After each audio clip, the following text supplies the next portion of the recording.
If you have 200,000 followers and you are doing free events, whether they're webinars, masterclasses, etc., you're leaving 6 figures on the table. Before we even think about doing free events, we must have paid ones. And in this video, I'm going to tell you exactly why and help you to start your own first paid event so you can go and get paid what you're worth. Before we can understand how to do this though, I need to tell you a quick story. I worked at the #2 rehab hospital in the United States. It was an amazing opportunity. I was surrounded by so many smart people, amazing clinicians who took on the most complex cases that you can find. But all of us weren't paid very well. And how is that possible? The reason is because the marketplace doesn't really care about your credentials or how prestigious you are.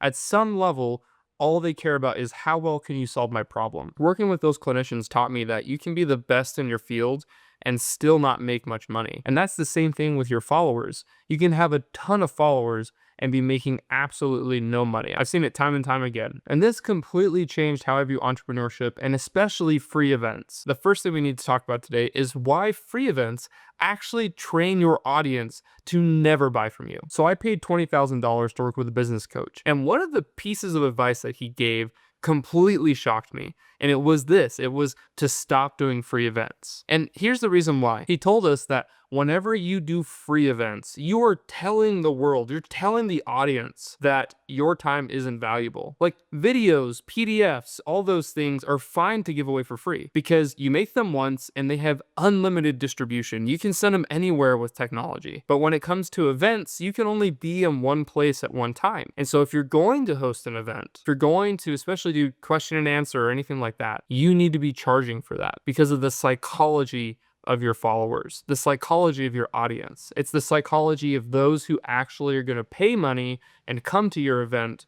Those are the ones you want them there in the first place. Now, some gurus definitely do free events and they're able to pull it off well. But the thing that they have that you don't is they have multiple revenue streams. They already have other ways to make money so they can pour that money into free things. So the number one piece of advice that I got from him was that we need to stop doing free events and instead focus on free content, free lead magnets, and then everything else flowing from that needs to be paid. The second thing we need to talk about is why all leads are not created equal. I remember when I started in the online space, I actually developed this system where I could get probably 300 to 400 leads every single month. It was exciting. I was using Facebook ads. I made an amazing, lead magnet that got a lot of emails and information.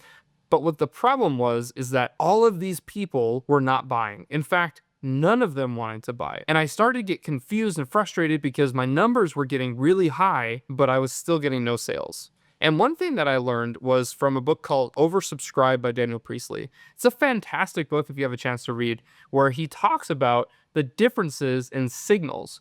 You see, there's cold, warm, and hot signals. Hot signals are when people spend a lot of time and a lot of money to interact with you. This might be people who are paying to attend your workshop and they're staying for the entire time they're there. That's a really good sign of what you're doing or offering is good for the marketplace. A warm signal might be someone who is spending a little bit of time or a little bit of money, but they're engaging with you. So for example, this could be someone who watches a really long YouTube video, or maybe they're spending $10 for an ebook. It's not a ton of commitment and not a ton of risk, but they're still doing something more than what the cold signals are doing. These cold signals are where they're giving very little effort and they're just saying, hey, I'm kind of interested. I'm just checking around. The problem I had was that everything I was building was designed and targeted towards the cold signals. All I was getting was these super easy, just click and download a PDF.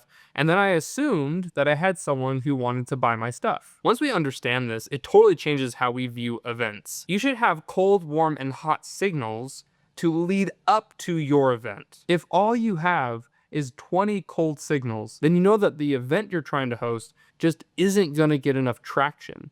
Instead, you want people to spend a little bit of money and spend a little bit of time, or a lot of money or a lot of time, to be expressing interest to join your event. So preferably, the event is going to be hosted for people who have already bought something. They've already bought an ebook. They've already bought maybe a trial program, or maybe something that didn't cost a lot of money, but it costs something. Or they've already expressed interest by watching hours and hours of you on YouTube. Those are good signals that yes, this event is worthwhile and this person is actually going to pay and attend. So that leads us into, how do we start our first event? Well, there's a very easy 5-step process I'm going to share with you. These are things that I pulled from Daniel Priestley, but also from experience working with my clients. The first thing is we need to create demand. See, I remember in economics class in high school, I heard the phrase supply and demand. What they would always say is that when supply goes up, prices drop. When demand goes up, prices rise. The more that people want something, the more that the price can go up. So what we need to do is we need to first, before we do the event, before we do anything else, we need to create demand for the product or service that we're going to be selling at this event. The 5 steps that we use are, first is we need to create a wait list. And this is essentially